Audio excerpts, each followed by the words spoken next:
Hello and welcome to another episode of Between the Studs. I'm your host Mark, and today we have Chris and Daniel joining me to discuss our experiences at Atlanta Brick Con. Not Atlanta Brick Co., Atlanta Brick Con.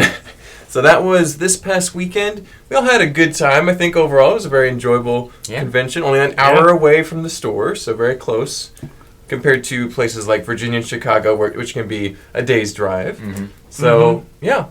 Now, how did you guys, how long have you guys known about Atlanta Brick Con? Because this is my first time attending, and apparently it's happened a year before. Were you there, Chris, when that happened? Yeah, actually, so it started out as Brick Celebration. Yeah. No, Celebration. Celebration. Ooh, Celebration, okay. Yeah. And it's a little complicated. I believe the first year it was at the mall up in Georgia, one of the malls up in Georgia. Yeah. And I didn't go to that. And then they had it again a second year. And then they took a year off, and then they came back with, they probably took COVID off. Yeah. And then they came back with Atlanta Brick Con last year for the first time. Okay. So it's kind of like a restart of sorts. Yeah. Yeah. And last year it was just an exhibition. This year, and it was successful. So this year he got more space, believe it or not. Yeah. And had more of a convention / exhibition, kind of like a hybrid. And it was successful this year, so hopefully next year will be even bigger. Yeah. That's good to see that steps of growth, and pretty big steps as it is. So it's and the gentleman that puts it on, Nick, he used to own a store up in Roswell called Bricks. It was a Lego resale store. Yeah. And he still does the convention circuit as well as a vendor. Okay. So he knows conventions. Yeah, he knows what they're like. He's been to many of them, I'm guessing. So yeah. Very cool. So he's got a lot of sources to pull from as far as what works, what probably doesn't work. So correct. Yeah. Very cool.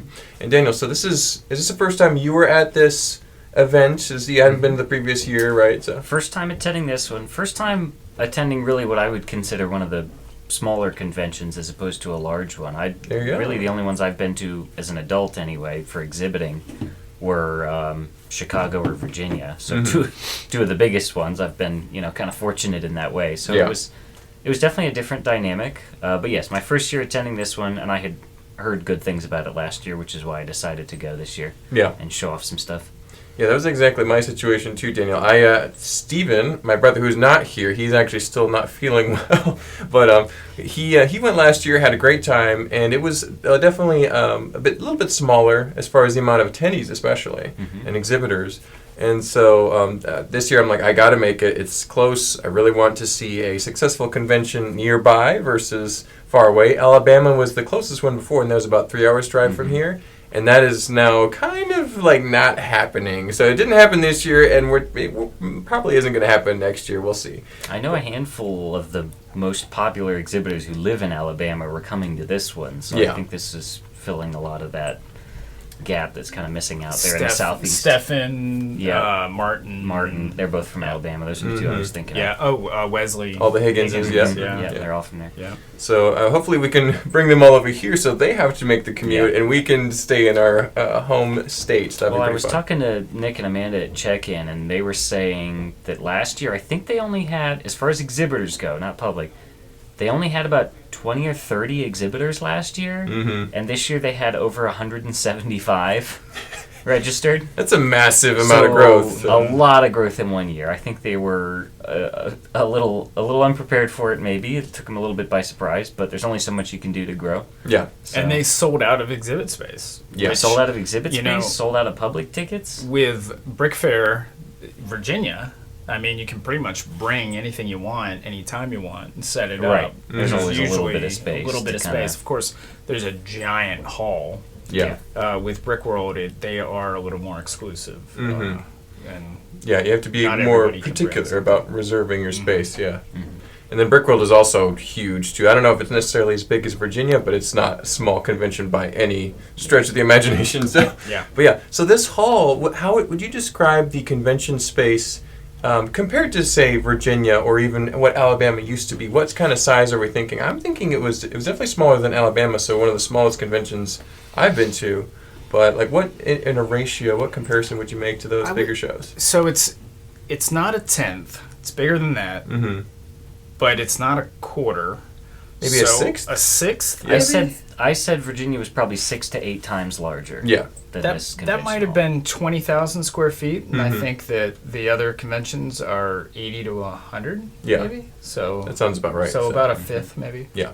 So growing in size, but still, not as big as the big heavy hitters up in the North, Midwest, So, but overall, really enjoyable experience. Let's talk about how we each had a very different perspective on the show itself. So, I went in, I would be an exhibitor, but I had no MOCs. So that was different from Daniel, and Chris didn't have any MOCs either. He had a whole booth. So you're an exhibitor. Let's start with you, Daniel. What was your convention? And for someone who might not even know what a convention's like, describe the process a little bit, and then describe how it was for you at this particular show. Okay. The process for exhibiting is always fun. I mean, even if you don't bring anything, I'm sure you can talk more about that. But to actually exhibit MOCs, you have to register your MOC in advance. So you tell them the name of it, sometimes a brief description for the MOC cards.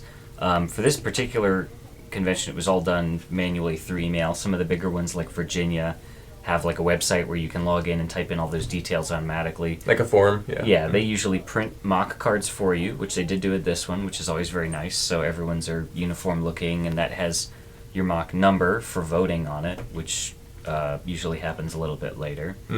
But so we went. It was also open Thursday from 1 to 5, I think. Yeah. For setup, I didn't make it up there on Thursday, so I set up Friday morning.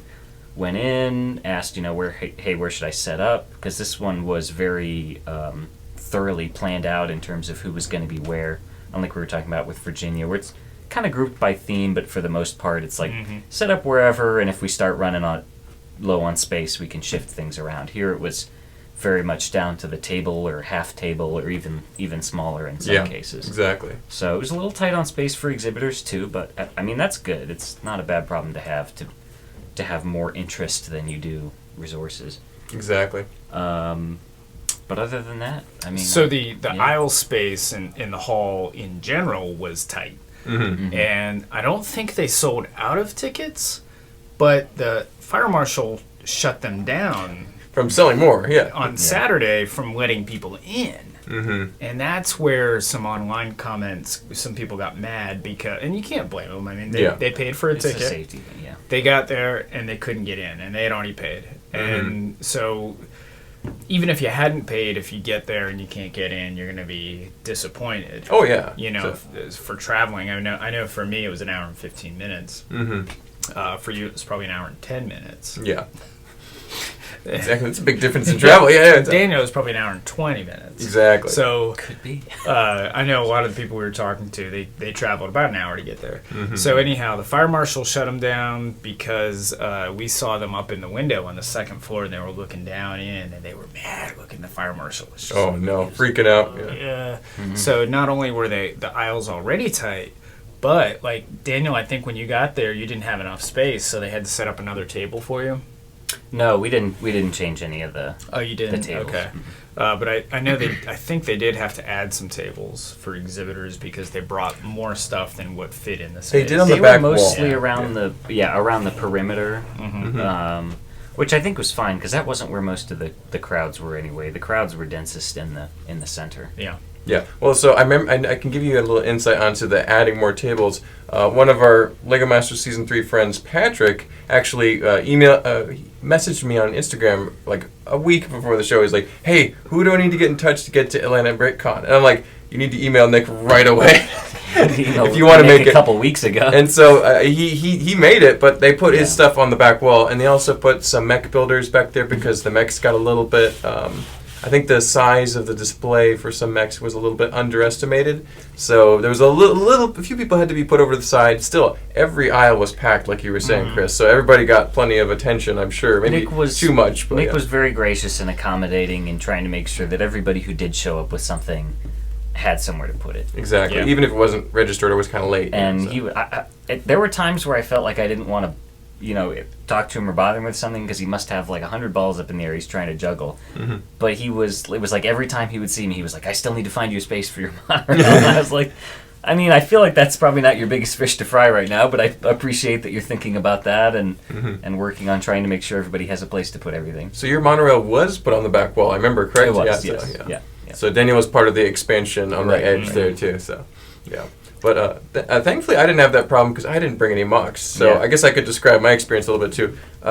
It was very different because Steve and I were used in the advertising for the convention as far as Lego Masters are going to be there. And so it was me and Steven and Jacob.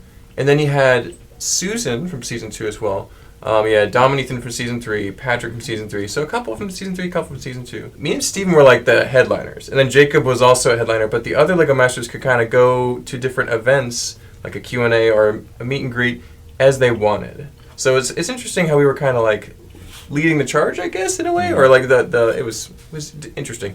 But anyway, we had a good time. All the events went great. But it is a little bit tiring because most of the people who went to the convention knew in some way that we would be there. We got recognized a lot. Yeah. Like, this is the most famous we've been at any convention, like even Brickworld and any of the big ones. And so we would get, I remember at one point I was trying to go out to get lunch for Steven and Jacob and a couple of the other people who were exhibiting, and I got about 5 feet per picture.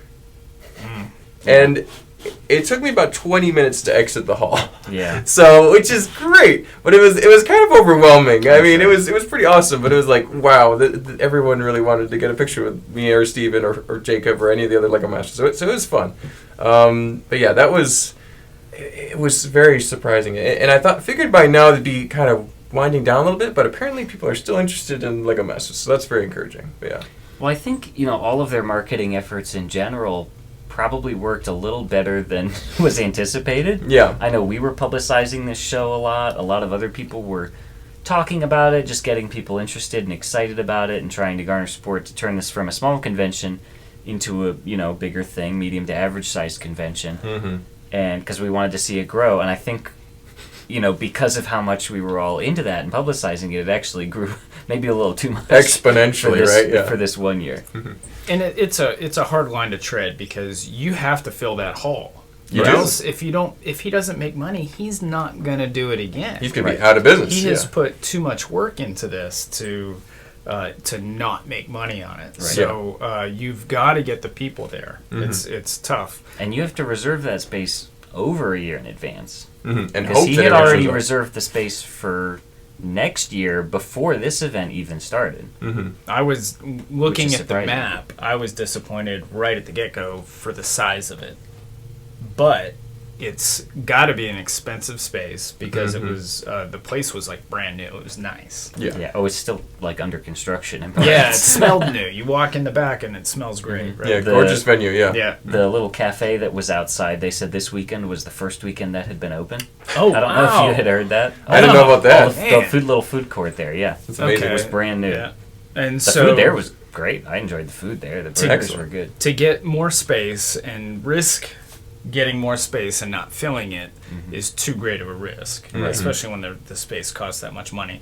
So now that he knows that he can fill it, he'll definitely get more space next year. Yeah. So hopefully, I know that obviously quite a few people were not happy about the situation. It was very crowded, people being turned away. So hopefully next year, most of that should be alleviated. I'm sure it won't be quiet, but it should be able to get in. Mm-hmm. You should be able to walk in, buy a ticket, and get in, hopefully. Even if the number of exhibitors doesn't grow as much as it did since the previous year, there will at least be more space in the aisles and things to accommodate the flow through of traffic. No fire marshal getting angry kind of situation. I know they were also kind of studying the patterns of flow so they can maybe revise the layout and things. Mm-hmm. I know some of the vendor tables were even kind of like blocking the entrance there. I think Bricker Builds was a little bit obstructing the exit or entrance. So they were looking at the flow, and they're going to learn a lot for next year for sure. Well, so I'm looking forward to it already for next year. And I've never been to a large convention where there's the entry and the exit are through the same door. Yeah. And I was really surprised that he didn't have an entry and an exit. But if the hall doesn't have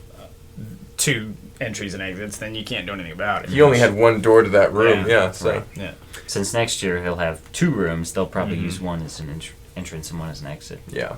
One thing I would like to say is, and not to bash on any other conventions, but like for example, Brick Fair Alabama, great show. Always had a good time the many years we've been there. However, every time there was kind of a hope that more people would show up, and they didn't quite ever really get to the goals I think that they wanted. And I think that Todd could benefit from a little more advertising, because I think that Nick really embraced it. I know I saw dozens, if not hundreds, of Facebook, Instagram everywhere. ads for. You can do great targeted ads through Facebook, Instagram. That's what we do for our store. Very affordable. Exactly. Yeah. And so you can just invest a few $100s and really reach thousands of people directly through their device. And so I think that Nick has really found a way to successfully reach out to people who are interested in coming to this event. So Yeah. That's how you get more public in, so you get, I mean, that's where most of the revenue comes from. I mean, not really, the exhibitor tickets, mostly fun things like the prizes and games and things and activities that go on. But the public money is really where you get the funds to put this whole thing together and expand it into new horizons in future years. Exactly, yeah. If you can't get the people to show up, it ain't going to happen. So this just means that there is a huge desire for a LEGO convention here in Atlanta. So I'm super excited about that. That's phenomenal. But we've talked about me and Daniel's experiences. Chris, as an exhibitor, how was this, describe what it's like as an exhibitor to display at a convention, and then compare it to some of the other events you've been to. What were the differences? As a vendor, we sold as much as we sell in Virginia and in Chicago. Yeah. So, I mean, that really tells you the volume of people that were coming in. And we had less for sale. I don't know if you noticed, but our booth was like half the size of it, and maybe a third the size it normally is. You're in a very good spot, though. You were right. I was right at the door, yeah. Yeah. And we had the $5 polybag bin, which got a lot of parents were like, thank you for having something cheap so I can give to my kid that wants to buy minifigures for $20 or $30, sets for $1,000. Yep. There is convention pricing, and generally everything is overpriced. Yeah. So we're trying to sell our store. So we're trying to get people to come to our store, and they're not going to come to our store if our prices are high. That's true. So we've got our $5 poly bags and our T-shirts. That's pretty much it. And keychains. And watches, books. Yeah. Stephen's book was good because people were buying that to go find Stephen to sign it. Yeah. We also, exhibitors can come and go as they like. Vendors have to stay at their booth and be there to sell. Exactly. So it gets very tiring standing all day. Talking to people all day. Yeah. Need some of those rubber mats. We do, yeah. So Brick Fair, they give you rubber mats, which is nice. But at the end of the day, we're ready to get at it there. And they had activities Friday night I wanted to go to. They had activities Saturday night I wanted to go to. But I've got my father-in-law there, Yep. And, I want to get him home. He's Exactly. got another long day the next day. So we're ready to race out of there, and as much as we would like to stay. So, and then we have to be there early to prepare for the next day. And Exactly. everything. So. Yeah. Speaking of the activities, did you participate in many activities, Mark? Not as much as I thought. I did go to the yard sale, which was at 7 on Friday, I believe, right? Is that right? That sounds right. And so, you can set up a table, sell your stuff. This is the only kind of approved time for buying and trading amongst the exhibitors, not vendors. Right. They're trying to keep it controlled and not just happen all the time and make that confusing or weird. So, but yeah. Well, I think there's certain regulations they have in terms of what has to have tax paid on it and things with the vendors and stuff. Exactly, but yeah, so that was fun. I shopped around. I got a few things, including a Castle in the Forest Bricklink set from our friend Chris Cummings, who is a regular at the store and has actually been on a Between the Studs episode with Lord of the Rings. So that was fun. There you go, yeah. But so me and Steven split that. That was a good purchase. And then I got a few old space minifigures from Chris Giddens Fazoom. Nice. Another regular of the channel, and so so I was able to interact with a lot of the friends and get a few things. So wait, you just bought classic space figures yesterday at the store? Exactly. Actually, What's going on? It was here? the same genre as UFO. Actually, Are you planning something new? No, definitely not. Any big displays coming up or anything? Yeah. So Anyway, UFO display coming now, Chris and Dan, did you guys shop at the yard sale as well?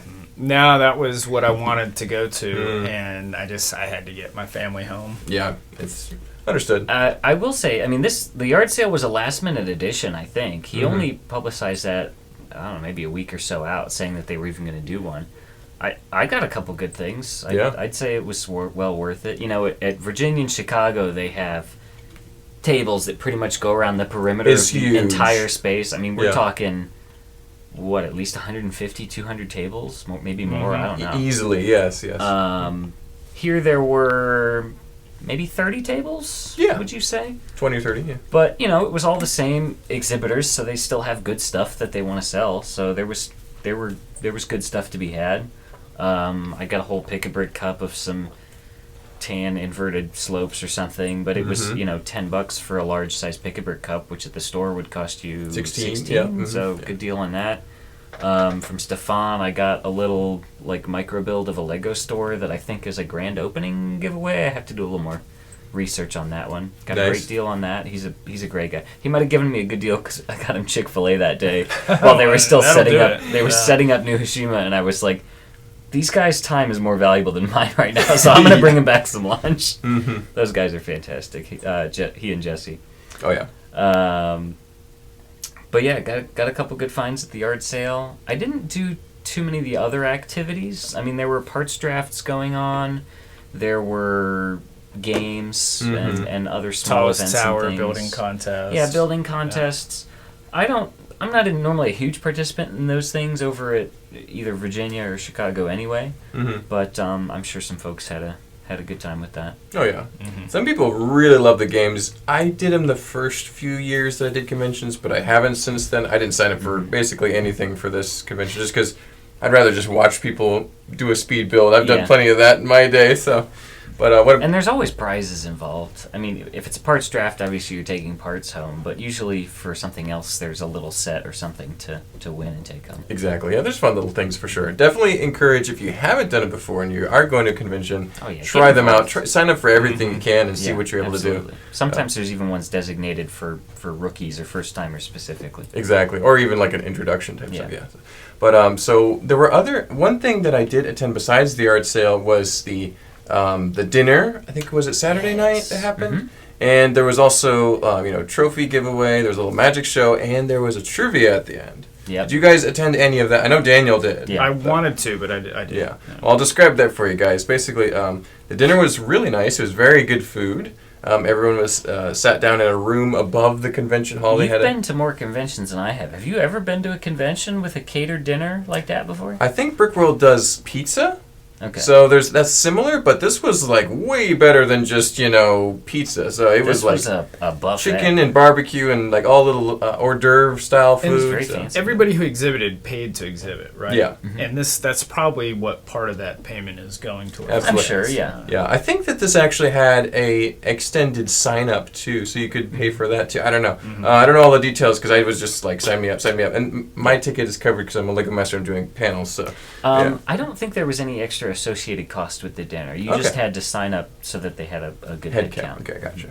Cool. But yeah, so that was fun. And then I missed most of the magic show because I had to go use the bathroom, then got caught up talking to people. Then by the time I got up, I caught the last few acts. It was Magic Mike. Not that Magic Mike, but a different Magic Mike. And he did a couple of tricks. Steven was loving it because he's into that kind of thing, juggling. Magic Mike, who personally is friends with Little Debbie. Exactly. Yeah. He worked for her and Little Debbie for, he said like it was like decades. Yeah, so... somebody had said something about beforehand, and I forgot about it, but then I think it must have been Sunday morning. He came in with like a whole case full of Swiss rolls. He found out that I like Swiss rolls. And he brought them, and he gave me like a couple boxes of Swiss rolls. But he was giving them to every table. So Mike actually watches our channel, and he figured out that we like ding dongs and Swiss rolls. Well, hey Mike, if you're watching. Yeah, maybe thank you for the Swiss rolls. So yeah, like Patrick, Mike, a bunch of these people were mentioning like to watch our channel, so it's really fun. He does GBC modules too, so he's involved. That's what he does.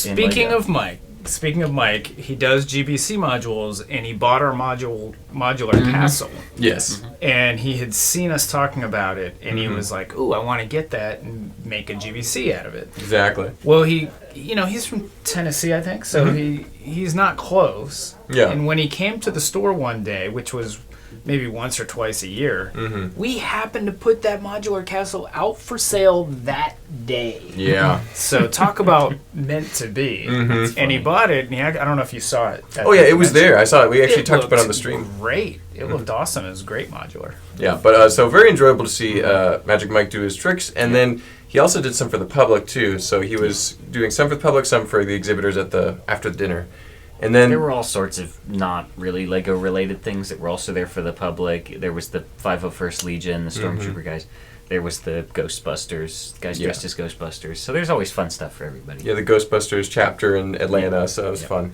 But yeah, and then the trivia at the end was a little late, but I really wanted to stay and do that just to see what would happen. But I think that was one of the highlights. That was hosted by Tim Kroll, who was also hosting many other build activities for the convention. That's kind of what he and Zach do now, is those activities and selling at their booth. So they're having a great time. But yeah, that was fun because a lot of those questions were very hard. Mm-hmm. Some of them I knew like just instinctively, and some of them really were trick questions, and they got most people. But eventually, the leaderboard changed quite a bit. But I think Holly on Film ended up winning, which is really good for her. It's fun. Was that right? Yeah. Yeah, and then I don't know who came in second. It was somebody else. I know Noah H2 Brigg. He was up there for a while. He did. He eventually faltered. Were up there for a while. Me and Steven were top 5 for a while, but then eventually I landed at the top 3 spot. I was number 3 in the trivia of. I think there was 40 people. Wasn't that crazy? Yeah. But it was. Who got second?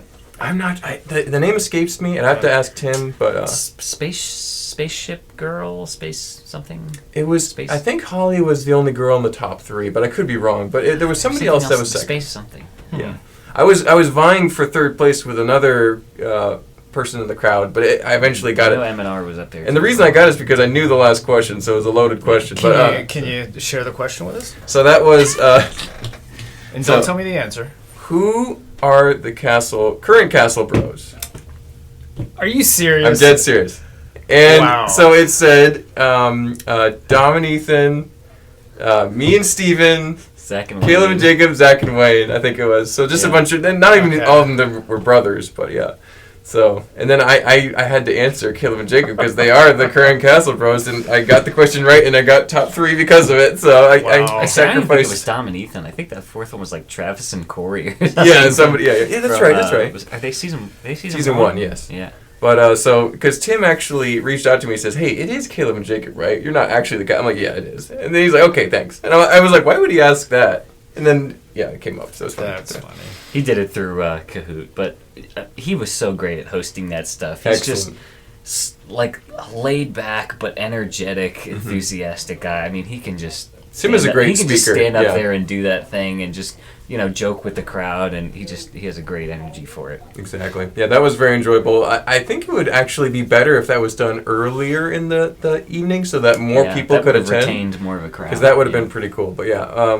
Anyway, so there was several fun activities. One thing that me and Daniel did on Friday afternoon was we walked around the convention hall and did a live stream instead of doing a store tour because we're both there. And I think Joe was probably here essentially alone, so we didn't want to burden him with anything extra. so because everyone else is going to the show. Yeah. And so that was a lot of fun. And that video is done very well because people who haven't been able to go to this show are able to basically watch that video and get a pretty good convention experience. Not obviously as good as being there, but if you can't go at all, it's not bad. So yeah. And we have done those on Fridays in the past before, like for Brick Fair Virginia. But Brick Fair Virginia setup usually starts on Wednesday, whereas here setup only started Thursday pretty late in the afternoon and only for a few hours. So there was still a good few number of people setting up on Friday. But I think we were one of the first people to tour it, which is why we got a lot of views on that video for sure. We kind of beat, Beyond the Brick and some of those other big YouTubers to the punch on showing off what was going on there. Yeah, light and agile. I love it. Anyway, but so one thing to note is people were watching that video and thinking that's how quiet and relaxed the convention hall was, and then they got to the event at Nexus to Zach in particular. Some people thought that was the first public day. Yeah. No, it is very much a different story. That was just during setup. So. Yes. But yeah. I am very surprised how many people from out of the area came to the convention. For sure. As an exhibitor. Yeah. So you had M&R, between Florida. the studs. Indiana. Yeah. Beyond the brick. Yeah. Yes. Well, This is between the studs. We're between between the studs, yeah. I knew what Hey, you I meant. see we were that there. earlier? Between the studs was there. Yep. Yeah. From South Side. Yes. Beyond the brick, all the ways from Indiana. Holly on Film from Australia. Yep. H2 Bricks from Germany. Germany. Yeah. Empire Lug, Which is all over. which And is all Rebel Lug. over, and Rebel Lug. A lot of people from Alabama, including Martin, Wesley, Stefan, which is just, I mean, alone they have Yeah. a lot of really good stuff. Most of the big mucks were those builders, actually, if you think about it. So yeah. The South Carolina lug was there. Yeah. I think In them full force. I think them and Peach Lug were the only two Official. location-based lugs that had an official presence. Yeah. So I mean, put all those people to and then all the Lego Masters. There were a lot of Lego Masters there. Yeah. It was a good crowd. It was a Very fantastic, crowd. Very talented. who's who of Lego. Yeah. This part of the country, for sure. Yeah. Especially for such a small convention. Mm-hmm. Imagine, and everybody was happy that I'm aware of. Oh, yeah. So imagine next year, it's going to be fantastic. Yeah. I think he could get it up there with Brick Fair Virginia or Brick World Chicago. No problem. The next couple Yeah. years. I'm yeah. very excited for it Yeah. to see more growth. To agree to your point, Chris, I think that it was just such a great concentration of really skilled AFOLs from the area. I mean, if you think about it, it's great for a small event like this. So, yeah, hopefully that's a great core to build off of as far as a nice show in the future. So, Oh, and then vendors from all over as well. Yes. A lot of the regular convention goers were there. And I like a lot of them because their prices are high. It's convention pricing. yeah, But their prices are high and it makes us look good. yeah, that's true. Because we had a lot of customers there. Mm-hmm. And a lot of people were... So people did get mad because of not being able to get in. Because it was so crowded. That's a great problem to have. If you're going to have a problem, that's the best problem to have. It really is. But people were mad and they were actually calling our store because it sounds so familiar. It's one letter off. Yeah, One letter off, because it sounds so familiar to Atlanta Brick Co. So they thought we were in charge and they wanted to know who to talk to get their money back. Yeah, or they're And trying it's to like, reach "It's Nick here at the store, and it's like, not our show, not our show. we're sorry." not connected in any way other than we just go there. So, And then back to Nick, Daniel was saying how gracious he was with his accommodations. And he was busy. He was trying to accommodate everybody. I had we sponsored the trophies, yeah. and we gave out gift cards. Some Which of them- which trophies? Yeah. These trophies? What? Was that Is that these what trophy? like this trophy? Look at that. That one? Mark, do you have one of these? No, actually, I don't. I didn't bring any mocks. Hey, this is one of 10 exclusive first edition. Yeah. First year ever that Atlanta BrickCon has ever. How much? First year ever that Atlanta BrickCon has ever done trophies. So how much was One your of gift 10. card to Atlanta Brick Co? Were there different amounts? I just can't remember. Oh, I don't know. How much I received we gave a out. $100 gift card to Atlanta Brick Co. as a extra bonus. prize to Yeah. go along with the trophy. And what's nice about that is, number one, this is To which I will say was met by the crowd at the dinner with jeers of rigged. Yeah. Because you get an Atlanta Brick Because Co. gift everybody card. there knew that I worked here. Yeah. But hey, if anybody's going to use it, you That's could right. use I it. said I'm probably going to be the first one to spend Yeah. mine, unless Yeah. somebody else did on Have the way you out of spent town. it yet? No. Okay. All Well, right. well, Dana is probably the second closest, and he also hasn't spent his. So yeah. Well, Mark would have. Yeah. Mark would have yesterday. Something from the room I would have bought. Yeah. Uh-huh. Something from your dragon horde. So this is a great trophy.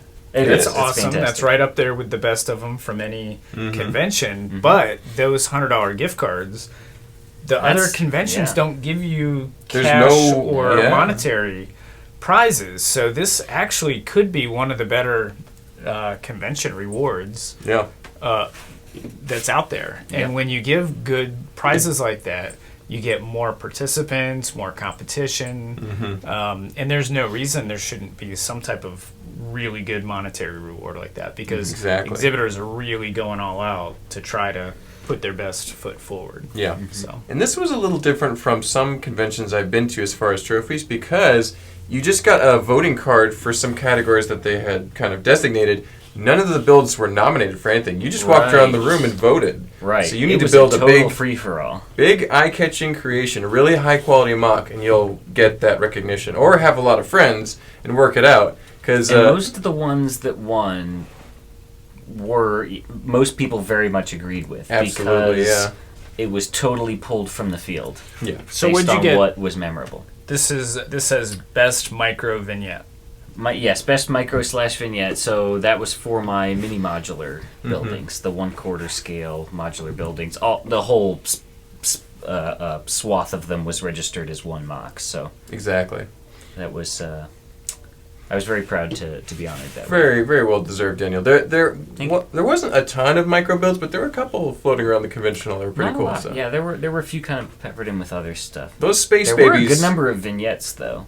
Part of that was Patrick Higgins. He had a lot of those. Yeah. Yes. The space babies could have given you a big run for your money in that category, so I'm glad you beat us. Those are good. People probably weren't thinking about that as being in the same category because it was with that. I mean, that's the other thing about free-for-all voting is things aren't really delineated based on what category they're in. That wasn't really part of the mock registration process, was committing to Plus, one category. Dana had the monochrome vignettes and the classic space vignettes. And they don't necessarily look like as much like vignettes because they're they're habitats. They're habitats. But they are also which vignettes, if there was more right? space on the trophy, they probably would have called it micro / vignette / habitat. So that's great. I'm glad you were able to get that. Back to what I was saying about Nick is I went to give him the gift cards, and he's out there, like you said, you didn't want to bother him because he seemed so busy. He's out there checking in customers because their line is so big and wrapped around the building. And he had volunteers. He had a ton of volunteers, and he's just like, hey, this is where I'm needed. Let's get these people in so they can have a better experience. He was working extremely hard. I was just like, well, hey, I was going to like slip him in his back pocket. Then I really didn't want to distract him, so I was like, all right, because I know when I get distracted, forget whatever it is I'm working on, I will screw it up. Exactly. But yeah, absolutely many great things happening at Atlanta BrickCon. We are very, very excited for all the future events and the growth that is expected from it. So, yeah. Absolutely. Hopefully next time I can bring a mock, maybe a Rock Raiders mock. I don't know. There you go. We'll see if it gets done by next year. I think I can. Oh, Lord, I would hope so, Mark. Yeah, at least by the summer maybe. I thought you were pulling for Chicago still, or is that kind of a wash now? Yeah, we'll see how that goes. But yeah. You know what? There should be a new category, Best Lego Trophy. There we go. And then you just bring your Lego Masters trophy. Exactly. Actually, before we round this out, there's a fun story with the Lego Masters trophy. Steve and I were thinking initially before we had got like a couple weeks before the convention, we thought we'd bring it the entire weekend. We're like, no, do we want to babysit it the entire weekend? So we decided let's just bring it on Sunday. It's a little bit shorter day, theoretically a little quieter than Saturday. So we brought it out, and it was already hard to get through the hall because people wanted pictures. Now it was insane. As soon as we walk in there holding a gigantic yellow Lego trophy, you're kind of like easy to notice. Everyone was turning their heads, mouth agape, and then you see their phones go up to take a picture. So we actually ended up having Andy and like some of our other friends, Ethan and Dom, for example, and they're literally walking in front of us saying, Lego Masters trophy coming through, get out of the way. And so they were literally like waving people aside, and we were just kind of like marching through, weaving through people saying, is that the trophy? Yeah. You know, so. Well, a lot of, much like here at the store, a lot of classic questions of, oh, did you make a replica of the trophy? No, that's the real one. Yeah. What? Exactly. Yeah. So we had fun with that. We weaved it into our section, our little island of tables. We held out there for a little bit, then we went to our Q&A and put it behind us, which really drew a big crowd. It was pretty bonkers. Like I said, kind of added to this is the most famous we've ever felt moment. Right. And it's not like that when we go to Walmart, but it is at an event where everyone knows your name. Well, you've got the trophy. You know, you could let it sit around in a case and get dusty, or you could actually do something cool with it. Exactly. So I think this is the first Lego convention a trophy from Lego Masters has been to. I don't know. I could be wrong. I'm sure. Actually, Australia's brought theirs a couple times. Some of the winners have. Okay. In the United States, maybe, but yeah. Yeah. So that was fun. But yeah, overall, awesome experience, I think. Many issues still to be resolved, but they're all theoretically good issues. So yeah. hopefully it continues to improve, and I'm sure you'll see all three of us there next year, and hopefully you're able to attend if you're anywhere in the area or traveling from farther away. So, And we want these prizes to be even fatter, bigger. Yeah, we want bigger trophies. I love that competition. So. Nick did say at the end when I was leaving him and thanking him for a great weekend and all that, he said he was thinking about over the summer or sometime in the off season maybe hosting a design competition for some of the exhibitors to potentially design a new trophy for next year. Yeah, that's a great idea. Yeah. We should put our builder heads together here at the store and make him something really big, so he has to make an elaborate trophy for us. But feasible. Yeah. As a component of the judging. I like that. I mean, I'm a fan of That's that. perfectly suitable with the printed bricks. I love the ABC on top. It's very in nice line with touch. what a lot of other trophies are. I mean, the Brick World Chicago, both the nominees and the winners are kind of a brick style, but with it's more like an engraved metal plaque on the front, right? Yeah, it's a little different, but yeah. One thing you don't want is the trophy to be too big because a lot of the MOCs aren't even that big. Right. No. So yeah. like my micro scale stuff. Yeah, I kind of had to jam it in there in between. So you put buildings. this big old trophy in front of a tiny little MOC. It's like, Looks a little silly, right? I like the Brick Fair Virginia ones. I think they're very clever. It's a larger black base that has the printed bricks on it, and then it's the logo, which is the outline of Washington, D.C., in some different Lego colors, kind of propped up at an angle. Yeah. Exactly. Well, hopefully we can get some trophy ideas submitted to that contest whenever it appears. Yep, But yeah. Thank you guys so much for watching this with us. We sure appreciate you tuning in. And don't forget to like, comment, and subscribe because we'll have so many more cool videos coming out soon. Take care.